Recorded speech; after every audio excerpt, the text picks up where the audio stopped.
নয়াদিল্লির একটি বন্ধ প্রাথমিক বিদ্যালয়ের বাইরে ঘোরাফেরা করতে দেখা যায় বানর ও কাঠবিড়ালিকে, কিন্তু স্কুলে নেই কোনো শিশু। ভয়াবহ বায়ু দূষণের বিপর্যস্ত হয়ে পড়েছে ভারতের রাজধানী নয়াদিল্লি। শহরটির এয়ার কোয়ালিটি 400 ছাড়িয়ে গেছে, যা মানব স্বাস্থ্যের জন্য খুবই ক্ষতিকর।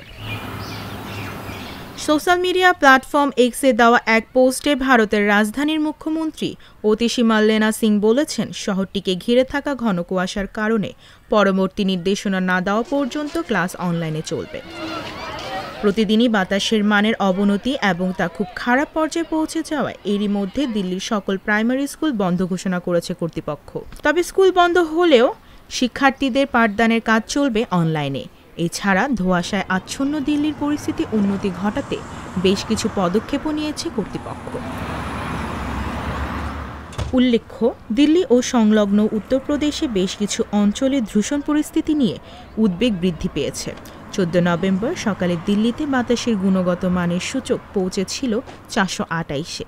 এই দিনেও দিল্লির বাতাসের সূক্ষ্মকণার পরিমাণ নিরাপদ মাত্রার চেয়েও 50 গুণেরও বেশি ছিল। মূলত তাপমাত্রা হ্রাস, ধোঁয়া ধূলিকণা, বাতাসের কম গতি, যানবাহন থেকে ধোঁয়া নির্গমন এবং ফসলের খড় পোড়ানোর কারণে শীতকালে দিল্লি এবং উত্তর ভারতের রাজ্যগুলো প্রতি বছর ধোঁয়াশার সম্মুখীন হয়ে থাকে।